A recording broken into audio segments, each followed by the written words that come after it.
conclusion on that one was, does it really significantly reduce risk? Probably not. So far I'm not too keen on this idea of it being a really great thing. You know, not so much that it would overcome this great psychological, you know, thing with the public of we're going to send people out there and just leave them. And then the next thing I took a look at was I said, okay, in my mind, the risk assessment, the biggest risk really centers around Mars entry, descent, and landing. You heard it the other night when you heard Steve Squires talking about putting the MERS down. You saw the mission guys, you know, it's the, whatever you want to call it, 6-7 minutes of sheer terror on every Mars mission when you're going in. Okay, and it doesn't get any better as you get bigger. Okay, when we start talking about these kind of missions, we're scaling up from where we've been with these things, and of course, airbags only worked up to a point. Now we're going to MSL. We're going back away. We're going to propulsive landing again. Which, yay, Aerojet, we're going to do that for you. But with the aeroshells, it gets to be a big problem, and you get to start looking at going from about 2 metric tons up to something like, you know, tens of metric tons.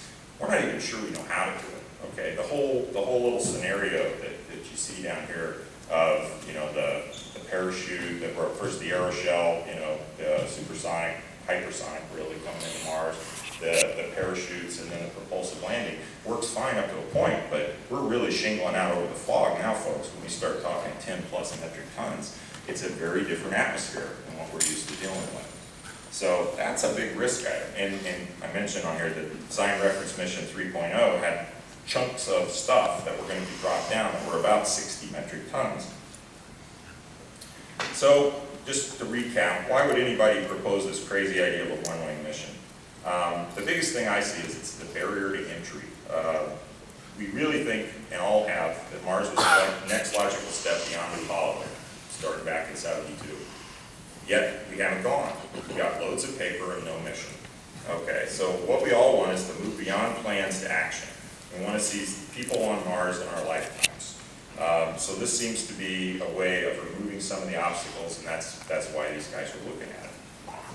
And they believe that this psychological impediment of sending people one way is not something that's insurmountable. That there's plenty of people out there who would volunteer to do it. Probably some people in the audience today would volunteer to do that. Anyway, what I'd like to do now, and I know I'm keeping you from lunch, is talk about the reason that, oh, I forgot, my mentor, I meant to throw this in.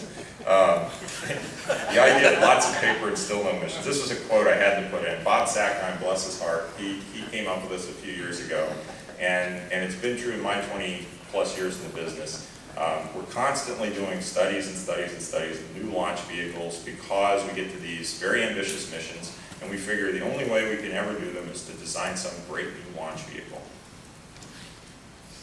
But now I'd like to shift to something completely different. And those of you who are Monty Python fans will recognize the lumberjack skit. I'd like to talk about an alternative architecture to break down those barriers. And what I'd like to talk to you about is something that I wrote a paper on in 1988.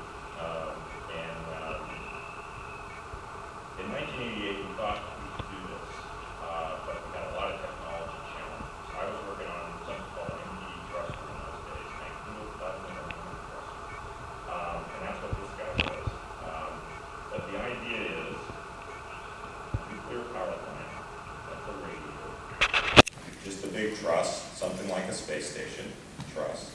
And on the other end, you've got this electric propulsion with some very small tanks. That's the advantage of electric propulsion. You don't need big propellant tanks. But the really neat thing, and the thing I'll just point out with my little red marker here, is each one of these are individual payloads with individual aeroshells. You can break that payload up now. You don't have to do it all in one big lump thing. So remember my comment earlier on EDL. Okay, now we start to come back down closer to what we're used to. You can haul other stuff out too. You can haul stuff that doesn't have to go down to the surface. You can have some habitat modules and things like that. And you make this thing so it's reusable. Of course, if you put all this investment into this, it's going to go back and forth. So you're starting to set up something like the railroad. And, last point on this one, it also still keeps open that option for crew return, something I just couldn't let that go. So I'd like to tell you I'm a smart guy, and this has been my idea and all that. But the thought was, okay, so if this is so great, how come nobody's ever thought of this? Well, in the fact column here, the answer is yes, they have many times. 1957, before I was born, Walt Disney, Ernst Stuhlinger, and Werner von Braun actually consulted on this movie, made a movie about going to Mars using these big electric-propelled spaceships, and you can see the classical rocket here that was their Mars descent and ascent vehicle slung underneath the electric ship that was going to go out to Mars. The Russians, many times, have looked at nuclear electric propulsion for going to Mars. In fact, when I was working for the Air Force in the early 80s, we had all kinds of intel on it. It was really exciting stuff. That's how we got some of our funding for the MPD thrusters. The Russians are working on it. We've got to go do it too. And then this is just another JPL study that was done in 1991. But again, all throughout, it was a great idea on paper, but we had some technology challenges. So what's changed since 1988? Well, start off, here we are in 1988. There's me with my MPD thruster. We're flying shuttles in 88. We had a reusable kind of launch vehicle that could get good payloads up. We had a space station design on the ground board that was going to have something called a dual keel, and up here you had a hangar. The idea of this is you could do some assembly in orbit. You could put pieces of spacecraft together in orbit that you could send on out. At the time, we didn't have this in a high inclination orbit either. That was yet to be decided. And we also had something here that was kind of interesting. Instead of just photovoltaics, we had solar concentrators with Stirling power generation. So a number of different technologies that didn't all manifest themselves that way. And then here's our little Saturn ring rover mission with, again, nuclear electric. There's the nuclear reactor and the electric thrusters. So these ideas were there in 1988. Something happened that really significantly changed things. One thing in particular was the fall of the wall. When the wall came down, a technology that we didn't know that much about, called Hall thrusters, became available to us in the West. And there's a couple pictures here. This is actually one that we've recently built and tested at Aerojet that is a 50 kilowatt class Hall thruster. 50 kilowatts of power through a single thruster, and that's the thruster firing up there. Something else has happened over that intervening time.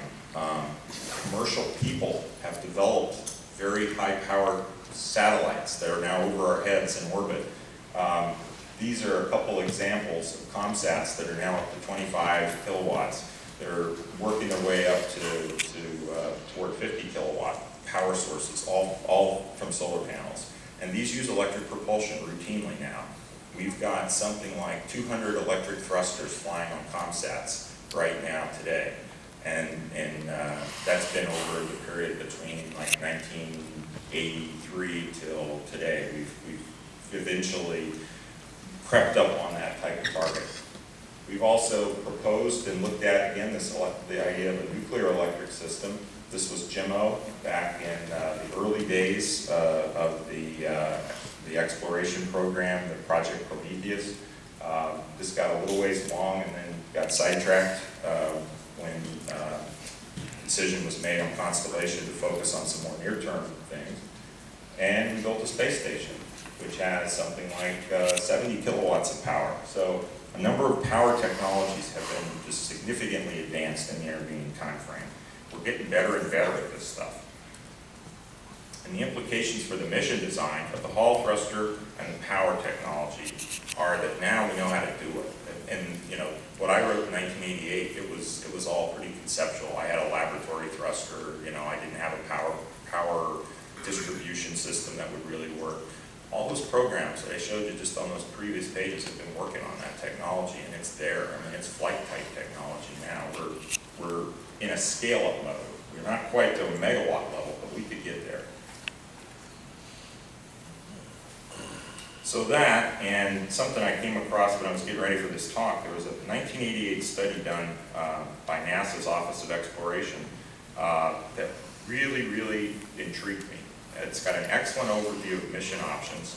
It takes a look at lunar and what you can do with, I said ISS, it would be a space station. The only thing about it is, again, the technology status assessment's a little bit dated. They were looking at argon ion engines and things like that. that